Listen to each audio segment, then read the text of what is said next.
What would you do if you woke up one morning to find strangers tearing up your front yard, pouring concrete over your grass like it was their own personal project? That's exactly what happened to me. I had just moved into my new home, a charming little house tucked away in what was supposed to be a peaceful neighborhood. It was everything I had hoped for: quiet, private, and finally a space that I could truly call my own. I had big plans for this place. A garden, a patio, maybe even a small pond. But all of that came to a screeching halt the morning I looked out my window and saw a massive truck parked right in the middle of my yard. At first, I thought I was still half asleep. Maybe my eyes were playing tricks on me. But no, the truck was real, and it wasn't alone. There were people walking around it, some carrying shovels, others hauling bags of concrete like they were getting ready to build something permanent. My stomach dropped. These weren't city workers, and I sure as hell hadn't hired anyone. So who the hell were they? I threw on my shoes and stormed outside, heart pounding. The sight in front of me made my blood boil. Right in the middle of my lawn, where I had planned to plant flowers, a group of men were smoothing concrete over the grass. Not near the sidewalk. Not at the edge of my property. Right in the damn middle. And the worst part? They didn't even stop when they saw me. They just kept working, like I was the one trespassing on their land. What the hell is going on here? I demanded, my voice shaking with a mix of anger and disbelief. One of the men, grimy boots, sun-weathered face, turned to me, completely unfazed. "We're just fixing up the access point," he said, like it was the most normal thing in the world. Access point? My yard? My brain struggled to process what I was hearing. This is my property. I didn't approve any of this. You need to get off my land. Now. The man barely reacted. He shrugged, nodding toward a woman standing a few feet away. And that's when I saw her. Karen. Even before she opened her mouth, I could tell she was trouble. She had that air of entitlement, arms crossed, expression smug, like she had already won whatever argument was about to happen. "Oh, this is just how things have always been," she said, her voice dripping with condescension. "You're new, so I'll explain. This has been a community access road for years. The HOA approved it a long time ago." My hands clenched into fists. I don't care what the HOA approved. This is my land, and I never agreed to this. Karen let out a dramatic sigh, like I was the one being unreasonable. "Well, you should have done your research before buying the house. Everyone in this neighborhood uses this access point. It's just how things work around here." I felt like I was losing my mind. I hadn't seen a single document mentioning my front yard as a public access road. And even if it had been used that way before, I was the homeowner now. This was my property. My rights. My decision. But Karen didn't see it that way. She gave me a tight, insincere smile. "Look, it's already done. No sense in making a fuss about it. Trust me, you'll get used to it." And with that, she turned away, ignoring me completely. The workers kept going, pouring more concrete, completely dismissing the fact that I was standing right there, watching them destroy my yard. I had never felt more powerless in my life. But if Karen thought I was going to roll over and accept this, she had no idea who she was dealing with.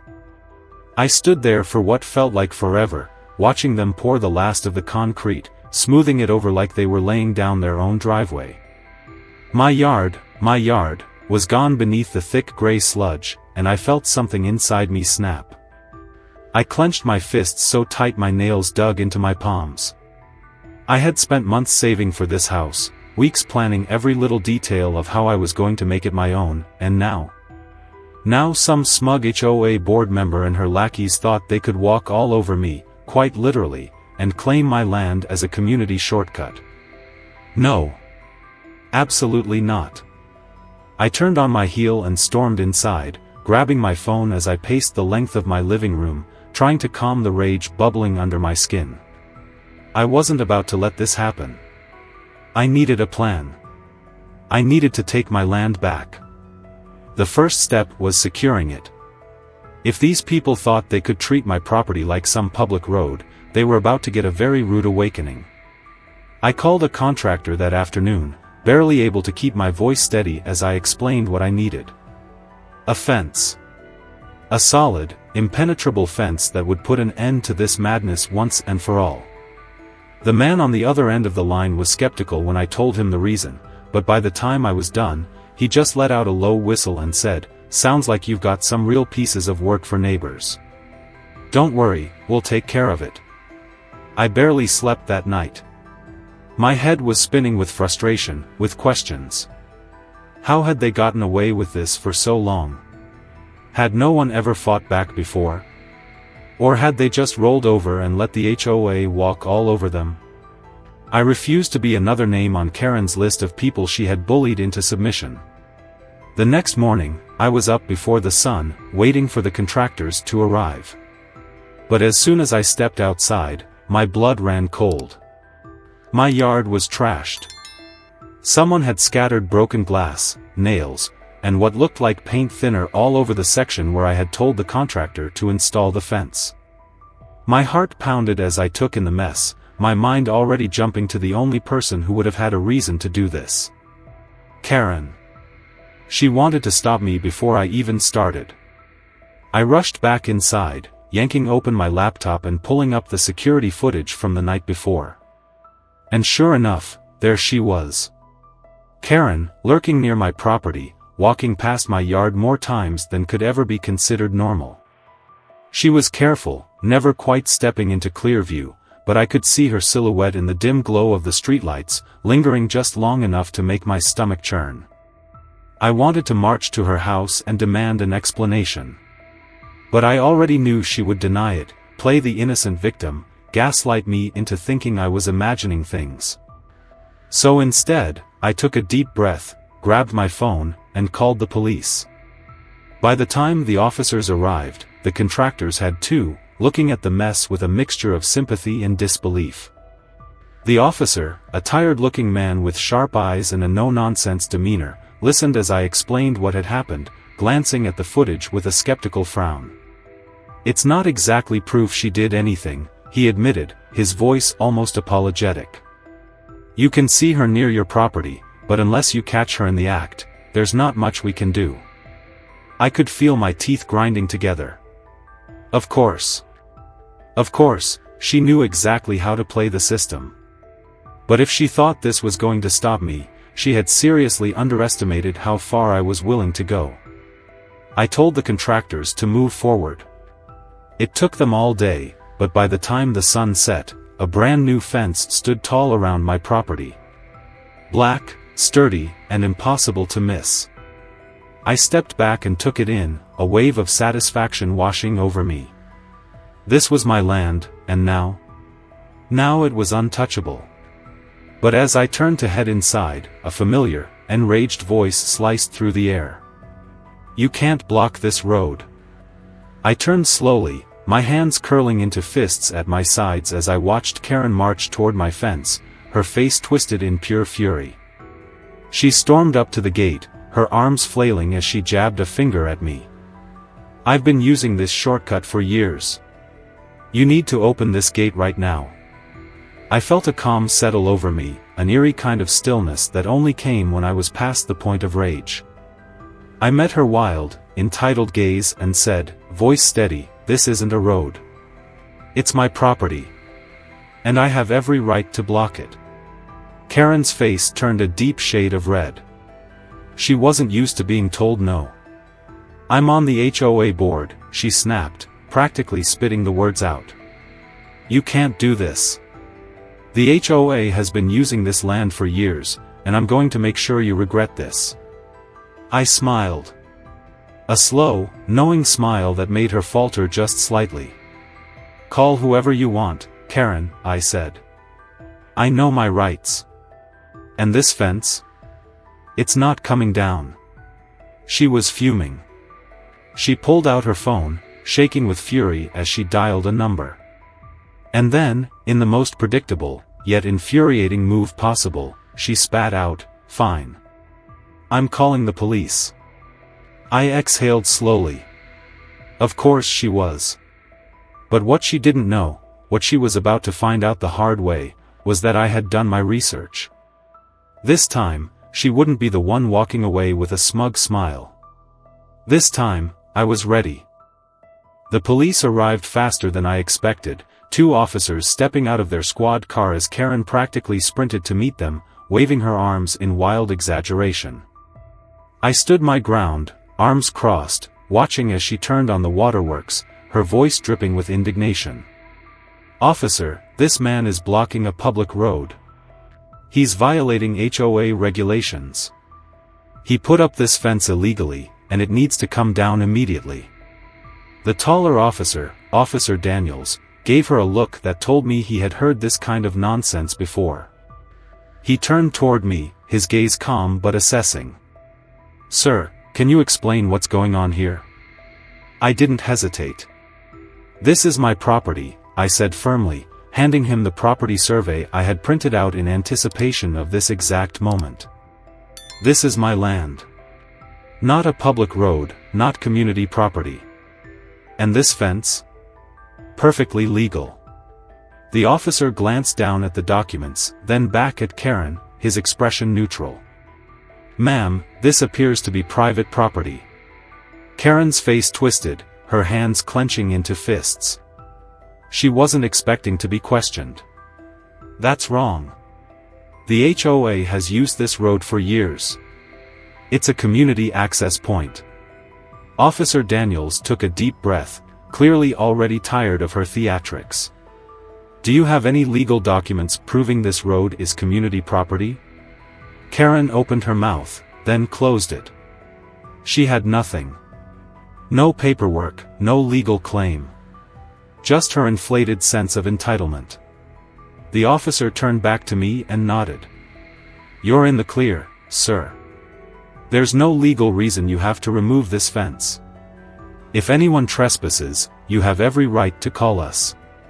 Karen's face turned bright red, a mix of rage and humiliation. "This isn't over," she hissed before stomping away. I should have felt victorious. I should have been able to move on, secure in the fact that the law was on my side. But this was Karen. And Karen didn't lose gracefully. The next morning, a thick white envelope from the HOA landed in my mailbox. I tore it open, my pulse already racing, and my blood pressure spiked the moment I read the letter. A fine. Not just any fine, a massive one, citing me for unauthorized construction that violated community standards. I had followed every legal guideline, and now they were trying to punish me for defending my own land. I called the HOA office immediately, demanding an explanation, but the representative on the phone gave me the runaround. "You'll need to file a formal dispute, but our policy states that all architectural changes require prior HOA approval." I clenched my jaw. "This is my private property." There was a pause. Then, in the most infuriatingly smug tone possible, the woman on the other end said, "Rules are rules. You should have checked with the board first." I was livid. And it got worse. That afternoon, I received anonymous complaint letters from concerned neighbors. They were all handwritten, scolding me for being disruptive, for bringing negativity to the neighborhood. One even had the audacity to say, "You're making this place hostile. Maybe you should think about what's best for the community." I wasn't stupid. I knew exactly who was behind this. Karen was trying to make me the villain. But she had underestimated me. If she thought a fine and a few fake complaints were going to scare me off, she had no idea who she was dealing with. Then came the final blow. A legal notice from the HOA, claiming that my land was part of an old community access road and may have been sold improperly. They were threatening to take me to court over my own property. I laughed, an actual bitter, humorless laugh, because this was insane. I called my lawyer, James Holloway, and forwarded him every document I had. He called me back an hour later, his voice calm but firm. "They're bluffing," he said. "There's no easement, no public right-of-way, nothing legal about their claim. They're trying to intimidate you into backing down." I exhaled sharply, gripping the phone. "And if I don't? Then they'll keep pushing until they realize you're not afraid." "Fine. If they wanted to escalate this war, I'd take it all the way." "And Karen?" She was about to learn the hard way that I wasn't going anywhere. I knew Karen and the HOA wouldn't stop, but I hadn't expected them to move this quickly. The day after my lawyer shut down their bogus land claim, I woke up to the sound of power tools outside my window. I bolted upright, heart pounding, and rushed outside, only to find workers in HOA uniforms actively dismantling my fence. My fence. The one I legally built on my own damn property. I stormed toward them, my voice sharp and furious. "What the hell do you think you're doing?" One of the workers barely spared me a glance, adjusting his grip on a power saw. "Got an order from the HOA to remove unauthorized structures." I felt my blood pressure spike. "This is my property. You have no right to touch it." One of them shrugged. "Not our problem. Take it up with the HOA." My hands were shaking with fury as I pulled out my phone and called my lawyer. In the meantime, I filmed everything, getting every last detail of their blatant destruction of my property on camera. 15 minutes later, my lawyer had a cease and desist order ready to go.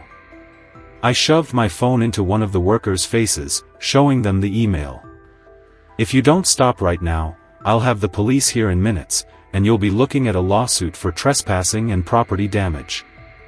That got their attention. They backed off, mumbling about just following orders, but the damage was already done. Half of my fence was gone. I was furious, but more than that, I was done. Karen wanted a war. Fine. It was time to go nuclear. I spent the next day compiling everything, the HOA's threats, the fabricated fines, the fake complaint letters, the footage of them trying to destroy my fence. Then I contacted a local news station. I didn't expect much at first. Maybe a short write-up, a passing mention in some neighborhood segment. But as soon as the reporter heard the full story, she was hooked. "This isn't just about your property," she told me. "HOAs across the country are abusing their power, and people are sick of it. Your case? It's exactly what they need to see." I agreed to an on-camera interview. The day of the broadcast, I sat in front of my TV, nerves buzzing, as the story unfolded. The reporter laid it all out, the illegal construction, the harassment, the HOA's absurd attempts to intimidate me into submission. They even showed the footage of Karen screaming at my fence like a lunatic. And then, the floodgates opened. The public backlash was immediate. Social media exploded with people sharing similar stories of HOA overreach, of board members abusing their power and punishing homeowners who dared to stand up for themselves. Thousands of people took my side. And Karen? She had nowhere to hide. The very next morning, she called me. I nearly laughed when I saw her name flash across my screen, but curiosity got the better of me. I answered, bracing myself for whatever nonsense she had to throw at me. But it wasn't the Karen I expected. Her voice was quieter, less arrogant. "I saw the news segment," she said, her tone forced and unnatural, like the words were physically painful for her to say. "And, maybe we all overreacted." I let the silence drag out. I wanted her to stew in it. Finally, she continued, "Look, some of the neighbors have been reaching out to me, and, well, they're not happy. There's a lot of talk about reconsidering some of the HOA's policies." Translation? She was losing power, and she knew it. I leaned back in my chair, savoring the moment. "So what are you saying, Karen?"